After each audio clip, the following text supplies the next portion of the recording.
Conversación con Motovilov.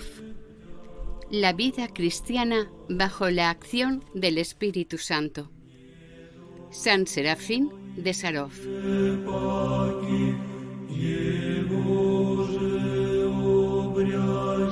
Primer audio. El texto se completa con 2 audios.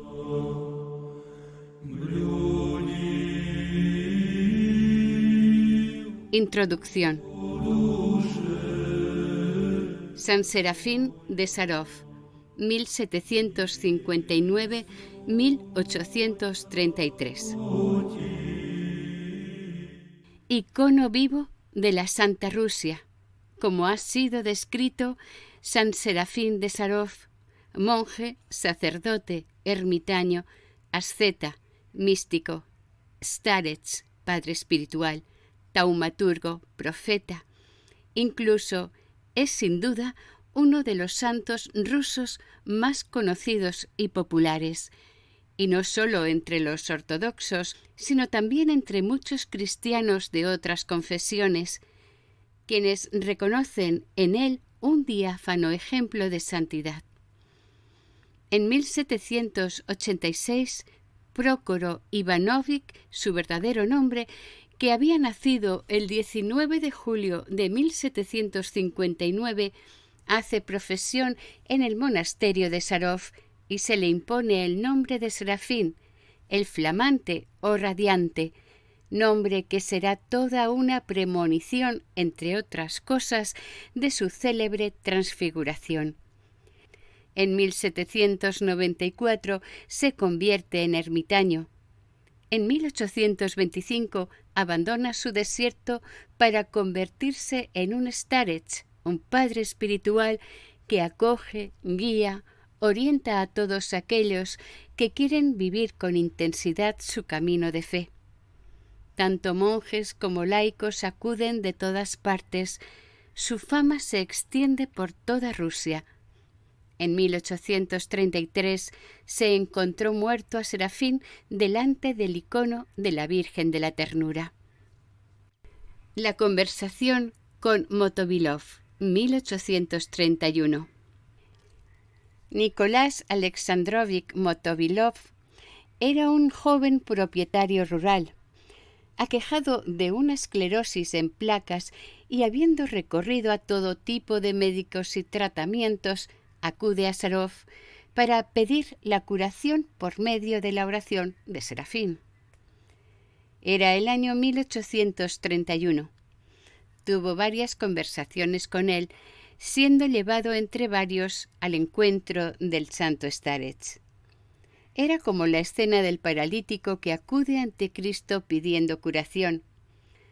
En una de estas visitas tiene lugar esta escena que recoge la conversación de Serafín con el enfermo Motovilov, en el curso de la cual Serafín se transfiguró.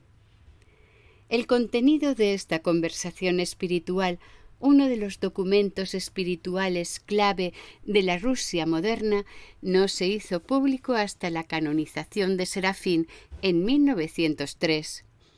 El centro de la conversación es una llamada a vivir del espíritu. La vida cristiana tiene que convertirse hoy, en medio de una sociedad desgarrada entre la pobreza y la violencia de unos y la abundancia y materialismo de otros, en una parábola de la fuerza amorosa y solidaria de Dios. Leer hoy este texto célebre de la espiritualidad rusa es un ejercicio de fe, una meditación sanadora, un canto para revivir Pentecostés. Un cristiano del siglo XXI tendría que dar testimonio del Espíritu en su vida, ayudar a transfigurar este mundo desde lo cotidiano.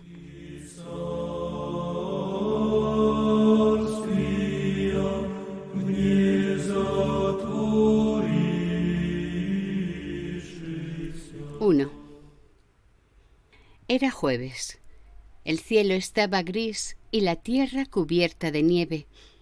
Espesos copos continuaban remolineando cuando el padre Serafín inició nuestra conversación en un claro del bosque cerca de su pequeña ermita, frente al río Sarovka que corre al pie de la colina. Me hizo sentar sobre el tronco de un árbol que acababa de talar y se puso en cuclillas frente a mí. «El Señor me reveló», dijo el gran Starets, «que desde vuestra infancia deseáis saber cuál es el objetivo de la vida cristiana y que infinidad de veces habéis preguntado sobre este problema a muchas personas, incluso a aquellas que están ubicadas en la más alta jerarquía de la Iglesia. Debo decir que, efectivamente, desde los 12 años esta idea me perseguía y que infinidad de veces yo había planteado la cuestión a muchas personalidades eclesiásticas sin recibir jamás una respuesta satisfactoria. Pero nada de esto lo había contado jamás al Starets. Pero nadie, continuó el padre Serafín, os dijo nada preciso. Se os aconsejaba ir a la iglesia, orar, vivir según los mandamientos de Dios, hacer el bien. Tal, se decía, era el objetivo de la vida cristiana. Incluso algunos desaprobaban vuestra curiosidad encontrándola impropia e impía, pero ellos estaban equivocados. En cuanto a mí, miserable Serafín, os explicaré ahora en qué consiste realmente ese objetivo. 2. El verdadero objetivo de la vida cristiana. La plegaria, el ayuno, las vigilias y las otras prácticas cristianas son aparentemente buenas en sí mismas, pero no constituyen el objetivo de la vida cristiana. El verdadero objetivo de la vida cristiana consiste en la adquisición del Espíritu Santo de Dios. En cuanto a la plegaria, el ayuno, las vigilias, la limosna y toda buena acción hecha en nombre de Cristo no son más que medios para alcanzar la adquisición del Espíritu Santo. 3. El nombre de Cristo. Mientras que una sola buena acción hecha en nombre de Cristo puede procurarnos los frutos del Espíritu Santo, nada de lo que no fuera hecho en su nombre, incluso el bien, podrá traernos recompensa alguna en el siglo futuro, ni en esta vida nos dará la gracia divina. Es por eso que el Señor Jesucristo decía: «El que no es conmigo, contra mí es, y el que conmigo no recoge, desparrama». Lucas 11:23. Por lo tanto, estamos obligados a la buena acción, a la acumulación o cosecha, ya que aun cuando ella no hubiera sido realizada en nombre de Cristo, permanecerá como buena. La Escritura dice: «Sino que en toda acción se agrada del que le teme y hace justicia». Hechos 10:35. El centurión Cornelio, que temía a Dios y actuaba según la justicia, fue visitado mientras estaba orando por un ángel del Señor que le dijo: «Envía pues a Jope y haz venir a Simón, el que tiene por sobrenombre Pedro, el cual mora en casa de Simón, un curtidor, junto al mar, y cuando llegue él te hablará». Hechos 10:32. En consecuencia, se observa que el Señor emplea sus medios divinos para permitir al hombre no estar privado en la eternidad de la recompensa que se le debe. Pero para obtenerla es necesario que desde aquí abajo él comience por creer en nuestro Señor Jesucristo, Hijo de Dios, que descendió sobre la tierra para salvar a los pecadores, así como para adquirir la gracia del Espíritu Santo, que introduce en nuestros corazones el reino de Dios y nos abre el camino de la beatitud del siglo futuro. Allí se detiene la satisfacción que procuran a Dios las buenas acciones que no son realizadas en el nombre de Cristo. El Señor nos da los medios para perfeccionarlas. Al hombre corresponde aprovecharlos o no. Es por eso que el Señor dijo a los judíos: «Si fuerais ciegos, no tendríais pecado. Mas ahora, porque decís, vemos, vuestro pecado permanece». Juan 9:41. Cuando un hombre como Cornelio, cuya obra no fue hecha en el nombre de Cristo, pero fue agradable a Dios, cree en su Hijo, esta obra le es computada como hecha en nombre de Cristo. Hechos capítulo 10. En caso contrario, el hombre no tiene el derecho a quejarse de que el bien cumplido no le fue beneficioso. Esto no sucede jamás cuando una buena acción fue hecha en nombre de Cristo, ya que el bien cumplido en su nombre aportará no solo una corona de gloria en el siglo futuro, sino que desde aquí abajo lo llena al hombre de la gracia del Espíritu Santo, como se dijo: «Porque cuando habla aquel a quien a Dios envió, es Dios mismo quien habla, ya que Dios le ha comunicado plenamente su Espíritu. El Padre ama al Hijo y le ha confiado todo». Juan 3, 34, 35. 4. La adquisición del Espíritu Santo. En consecuencia, el verdadero objetivo de nuestra vida cristiana está en la adquisición de este Espíritu de Dios, en tanto que la plegaria, las vigilias, el ayuno, la limosna y las otras acciones virtuosas hechas en nombre de Cristo no son sino medios para adquirirlo. ¿Cómo la adquisición? Pregunté al padre Serafín. No comprendo muy bien. La adquisición es la misma cosa que la obtención. ¿Sabes qué es adquirir dinero? En relación al Espíritu Santo, se trata de algo semejante.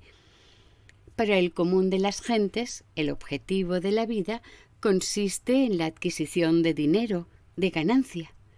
Los nobles, además, desean obtener honores, signos de distinción y demás recompensas acordadas por los servicios rendidos al Estado. Pues bien, la adquisición del Espíritu Santo es también un capital, pero un capital eterno, dispensador de gracias, muy semejante a los capitales temporales y que se obtiene por los mismos procedimientos. Nuestro Señor Jesucristo, Dios hombre, compara nuestra vida a un mercado y nuestra actividad sobre la tierra a un comercio. Él nos recomendó a todos: hagan negocio mientras regreso. Lucas 19, 12, 13. Además dijo: apresuraos para obtener bienes celestiales negociando las mercancías terrenales.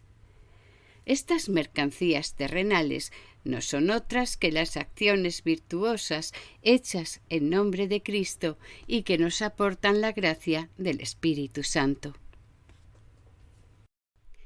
5. La parábola de las vírgenes. En la parábola de las vírgenes prudentes y las vírgenes necias, Mateo 25, 1, 13, cuando estas últimas carecieron de aceite, se les dijo: id a comprarlo al mercado. Pero al regresar, ellas encontraron la puerta de la cámara nupcial cerrada y no pudieron entrar. Algunos estiman que la falta de aceite en las vírgenes necias simboliza la insuficiencia de acciones virtuosas hechas en el curso de su vida. Tal interpretación no es enteramente justa. ¿Qué carencia de acciones virtuosas podía haber ya que ellas eran llamadas vírgenes, aunque necias? La virginidad es una gran virtud, un estado casi angélico, pudiendo reemplazar todas las otras virtudes. Yo, miserable, pienso que les faltaba justamente el Espíritu Santo de Dios. Practicando las virtudes, estas vírgenes espiritualmente ignorantes creían que la vida cristiana consistía en estas prácticas. Hemos actuado de manera virtuosa, hicimos obras piadosas, pensaban ellas, sin inquietarse por haber recibido o no la gracia del Espíritu Santo. Sobre este género de vida, basado únicamente en la práctica de virtudes morales, que carece de un examen minucioso para saber si ellas nos aportan y en qué cantidad la gracia del Espíritu Santo de Dios, se comentó ya en los libros patrísticos. Algunos caminos que parecen buenos al principio conducen al abismo infernal. Proverbios 14:12. Hablando de estas vírgenes, Antonio el Grande escribió en sus epístolas a los monjes: muchos monjes y vírgenes ignoran completamente la diferencia que existe entre las tres voluntades que actúan en el interior del hombre. La primera es la voluntad de Dios, perfecta y salvadora. La segunda es nuestra propia voluntad humana, que en sí no es ni funesta ni salvadora, en tanto que la tercera, diabólica, es totalmente nefasta. Esta tercera voluntad es la enemiga que obliga al hombre a no practicar la virtud totalmente o a practicarla por vanidad o únicamente por el bien y no por Cristo. La segunda, nuestra propia voluntad, nos incita a satisfacer nuestros malos instintos o, como la del enemigo, nos enseña a hacer el bien en nombre del bien, sin inquietarnos por la gracia que puede adquirirse. En cuanto a la primera voluntad, la de Dios, salvadora, consiste en enseñarnos a hacer el bien únicamente con el objeto de adquirir el Espíritu Santo, tesoro eterno, inagotable, al que nada en el mundo puede igualar.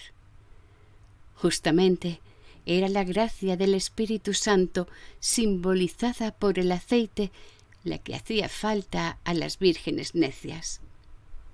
Ellas son llamadas necias porque no se inquietaban por el fruto esencial de la virtud, que es la gracia del Espíritu Santo, sin la cual nadie puede salvarse, ya que toda alma será vivificada por el Espíritu Santo, a fin de ser iluminada por el misterio sagrado de la unidad trina.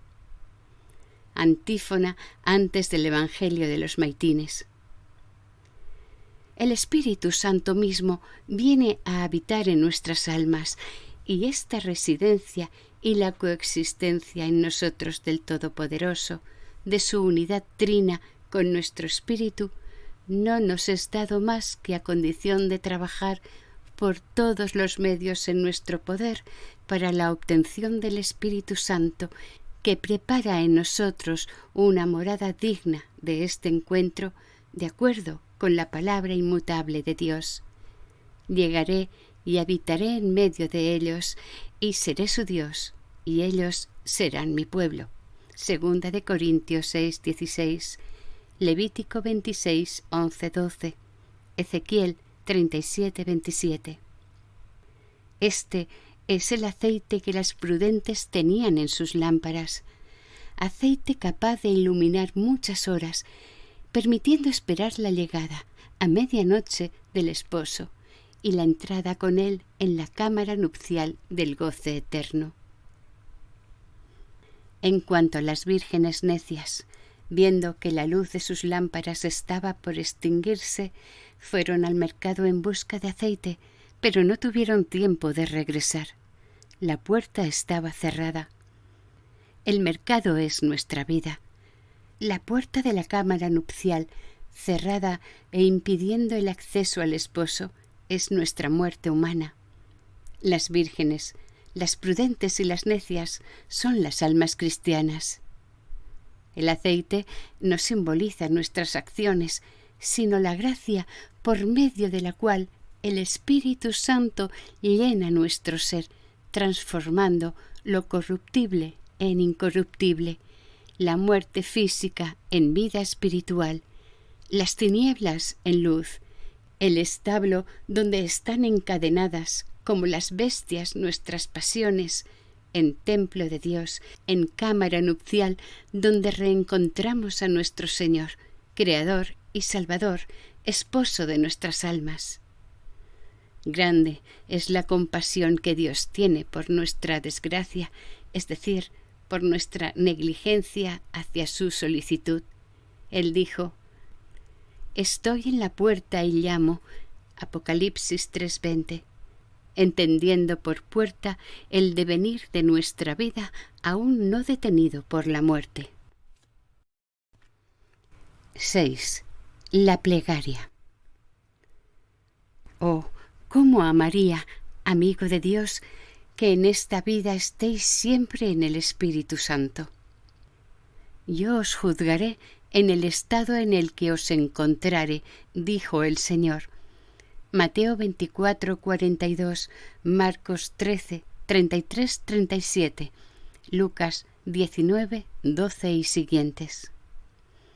Desgracia, gran desgracia, si Él nos encuentra angustiados por las preocupaciones y penas terrenales, ya que ¿quién podrá soportar su cólera y quién puede resistirlas? Es por eso que Él dijo: «Vigilad y orad para no ser inducido a la tentación». Mateo 25:13-15. Dicho de otra manera, vigilad para no ser privado del Espíritu de Dios, ya que las vigilias y la plegaria nos dan su gracia. Es cierto que toda buena acción hecha en nombre de Cristo confiere la gracia del Espíritu Santo, pero la oración es la única práctica que está siempre a nuestra disposición. ¿Tenéis, por ejemplo, deseo de ir a la iglesia, pero la iglesia está lejos o el oficio terminó? ¿Tenéis deseos de hacer limosna, pero no veis a un pobre o carecéis de dinero? ¿Deseáis permanecer virgen, pero no tenéis bastante fuerza para esto por causa de vuestras inclinaciones o debido a las asechanzas del enemigo que por la debilidad de vuestra humanidad no os permite resistir? ¿Pretendéis tal vez encontrar una buena acción para practicarla en nombre de Cristo, pero no tenéis bastante fuerza para esto o la ocasión no se presenta? En cuanto a la oración, nada de todo esto la afecta. Cada uno tiene siempre la posibilidad de orar, el rico como pobre, el notable como el hombre común, el fuerte como el débil, el sano como el enfermo, el virtuoso como el pecador.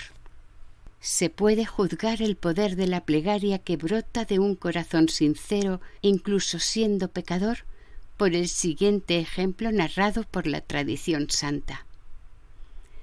A pedido de una madre desolada que acababa de perder a su único hijo, una cortesana que la encuentra en su camino, afligida por la desesperación maternal, osa gritar al Señor, mancillada como estaba aún por sus propios pecados: «No es por mí, pues soy una horrible pecadora», sino por causa de las lágrimas de esta madre llorando a su hijo y creyendo firmemente en tu misericordia y en tu todo poder, que te pido: «Resucítalo, Señor».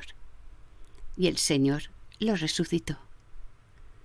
Tal es, amigo de Dios, el poder de la oración.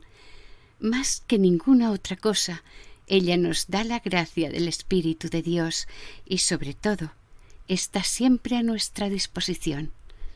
Bienaventurados seremos cuando Dios nos encuentre vigilantes en la plenitud de los dones de su Espíritu Santo. Entonces podremos esperar gozosos el encuentro con nuestro Señor, que llega revestido de poder y de gloria para juzgar a los vivos y a los muertos, y para dar a cada uno su merecido. 7. cuando la oración da lugar al Espíritu Santo. ¿Estimáis, amigo de Dios, que es una gran dicha poder dialogar con el miserable Serafín, persuadido como estáis de que él no está desprovisto de gracia? ¿Qué diremos entonces de un diálogo con Dios mismo, fuente inagotable de gracias celestes y terrenales? Por la oración nos tornamos dignos de conversar con Él, que es nuestro vivificante y misericordioso Salvador. Pero es necesario orar hasta el momento en que el Espíritu Santo desciende sobre nosotros y nos otorga, en cierta medida conocida solo por Él, su gracia celestial. Cuando Él nos visita, es necesario dejar de orar. Qué bien hace al alma implorarle: ven, haz tu morada en nosotros, purifícanos de toda mancha y salva nuestras almas, tú que eres bondad. Tropario ortodoxo recitado al principio de los oficios. Y Él llega, respondiendo a nuestras almas sedientas de su presencia.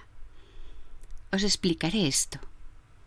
Supongamos que me habéis invitado a vuestra casa y que yo llego con toda la intención de conversar, pero que, pese a mi presencia, vos no cesáis de repetir: ¿queréis entrar en mi casa? Yo pensaría ciertamente: ¿qué tiene? Está demente. Estoy en su casa y él continúa invitándome. Lo mismo sucede con respecto al Espíritu Santo. Es por eso que se dijo: alejaos y comprended que soy Dios.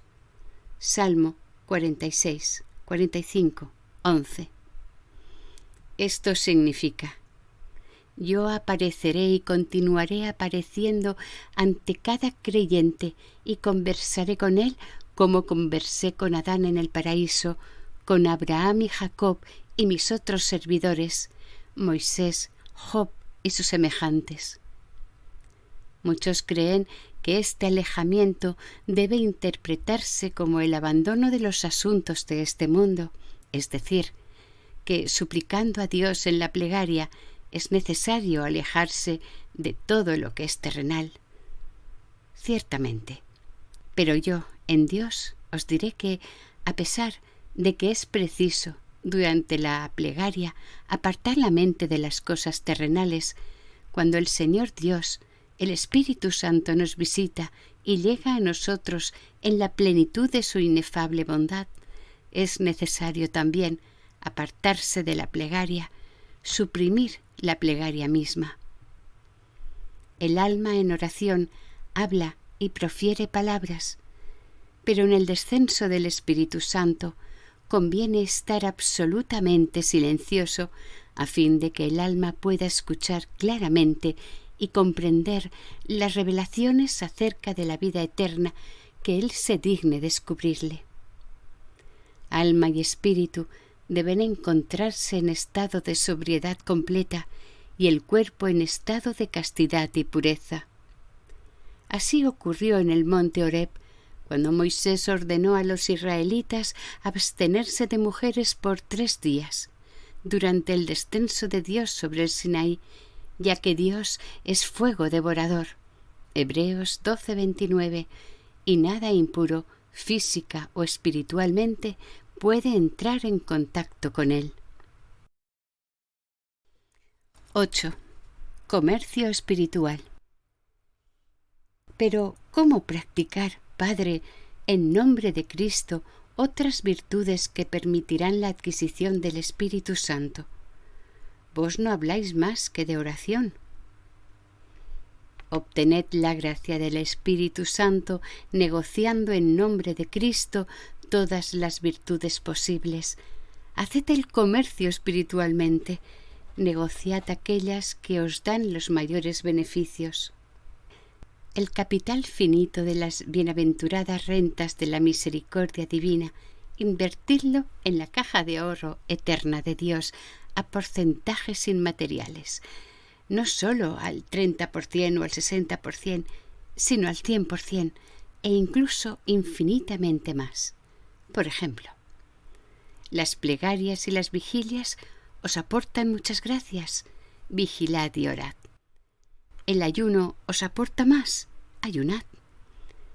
La caridad os aporta más aún, haced caridad. Considerad así cada buena acción hecha en nombre de Cristo. Os hablaré de mí, miserable serafín. Nací en una familia de comerciantes en la ciudad de Kursk. Antes de mi entrada en el monasterio, mi hermano y yo comerciábamos con diversas mercancías, especialmente aquellas que nos reportaban más beneficios. Haced lo mismo. Así como en el comercio el objetivo es alcanzar el mayor beneficio posible, así también en la vida cristiana el objetivo debe ser no solo orar y hacer el bien, sino obtener los mayores dones posibles. El apóstol dijo: orad sin cesar, Primera de Tesalonicenses 5:17, y agregó: valen más 5 palabras que diga con el concurso de mi inteligencia que 1000 con la lengua solamente. Primera de Corintios 14:19. Y el Señor nos previene: no es aquel que me llama Señor, Señor, quien será salvado, sino el que cumple la voluntad de mi Padre. Mateo 7:21. En otros términos, aquel que hace la obra de Dios con celo. Jeremías 48:10. ¿Y cuál es esta obra sino creer en Dios y en aquel que Él envió, Jesucristo? Juan 6:30. Si se reflexiona correctamente en los mandamientos de Dios y en los de los apóstoles, se ve que nuestra actividad cristiana no debe consistir únicamente en acumular buenas acciones, que no son más que medios para llegar al objetivo, sino en extraer el mayor beneficio, o sea, obtener los dones superabundantes del Espíritu Santo. Cómo quisiera, amigo de Dios, que encontrarais esta fuerza inagotable de gracia y os interrogarais sin cesar: ¿está el Espíritu Santo conmigo? Si está conmigo, bendito sea Dios. No debe inquietarme siquiera el juicio final, pues estaré presto a comparecer, ya que se dijo: yo os juzgaré en el estado en que os encuentre. Si al contrario no se tiene la certeza de estar en el Espíritu Santo, es necesario descubrir la causa por la cual Él nos abandonó y buscarlo sin descanso hasta haberlo encontrado nuevamente, a Él y a su gracia. Es necesario perseguir a los enemigos que nos impiden ir hacia Él hasta su aniquilamiento completo. El profeta David dijo: yo persigo a mis enemigos y los alcanzo, no regreso hasta que ellos están exterminados. Los golpeo, no pueden levantarse, caen, están bajo mis pies. Salmo 18, 17, 38. Sí, es así. Haced el comercio espiritual con la virtud. Distribuid los dones de la gracia a quien los pida. Inspiraos en el siguiente ejemplo. Un cirio encendido, sin perder su brillo, enciende a su vez a otros cirios que a su vez iluminarán muchos lugares. Si tal es la propiedad del fuego terrenal, ¿qué decir del fuego de la gracia del Espíritu Santo? La riqueza terrenal distribuida disminuye. En cambio, la riqueza celestial de la gracia aumenta en aquel que la expande. Así, el mismo Señor dijo a la samaritana: aquel que beba de esta agua volverá a tener sed, pero aquel que bebiera del agua que yo le daré no tendrá jamás sed, ya que ella se convertirá en él en una fuente que brotará hasta en la vida eterna. Juan 4, 13-14. 9. Ver a Dios. Padre, le dije, vos habláis siempre de la adquisición de la gracia del Espíritu Santo como el objetivo de la vida cristiana. Pero, ¿cómo puedo reconocerla? Las buenas acciones son visibles, pero el Espíritu Santo puede ser visto. ¿Cómo podría saber si está o no en mí? Esta época en que vivimos, respondió el starets, ha llegado a tal tibieza en la fe, a tal insensibilidad con respecto a la comunión con Dios, que se ha alejado casi totalmente de la verdadera vida cristiana. Los pasajes de la Santa Escritura hoy nos parecen extraños. Por ejemplo, cuando leemos que el Espíritu Santo, por boca de Moisés, dijo: Adán veía a Dios paseándose en el paraíso. Génesis 3:8. Y como este, hay muchos otros textos donde se hace referencia a la aparición de Dios ante los hombres. Entonces, algunos dicen: estos pasajes son inexplicables. ¿Se puede admitir que los hombres pueden ver a Dios concretamente? Esta incomprensión viene del hecho de que bajo el pretexto de la instrucción de la ciencia nos hemos sumido en la oscuridad de la ignorancia, que encontramos inconcebible todo aquello que los antiguos tenían clara noción y que les permitía hablar de las manifestaciones de Dios como algo conocido por todos. Así Job, cuando sus amigos le reprochan de blasfemar contra Dios, responde: ¿Cómo puede ser así cuando siento el aliento del Todopoderoso en mis narices? Job 27:3. Dicho de otro modo, ¿cómo puedo blasfemar contra Dios cuando el Espíritu Santo está conmigo? Si yo lo hiciera, el Espíritu Santo me abandonaría, pero siento su respiración en mi nariz. Abraham y Jacob conversaron con Dios. Jacob incluso luchó con él. Moisés vio a Dios y todo el pueblo con él cuando recibió las tablas de la ley sobre el monte Sinaí. Una columna de nubes de fuego, la gracia visible del Espíritu Santo, sirvió de guía al pueblo hebreo en el desierto. Los hombres veían a Dios y su Espíritu no en sueños o en éxtasis, frutos de una imaginación enfermiza, sino en verdad. Torpes nos hemos tornado, comprendemos las palabras de la Escritura de otro modo, distinto del que se debería. Y todo esto sucede porque, en lugar de buscar la gracia, le impedimos, por falso orgullo intelectual, morar en nuestras almas e iluminarnos como están aquellos que de todo corazón buscan la verdad.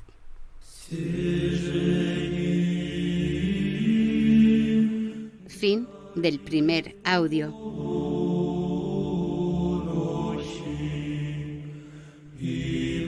Conversación con Motovilov. La vida cristiana bajo la acción del Espíritu Santo. San Serafín de Sarov.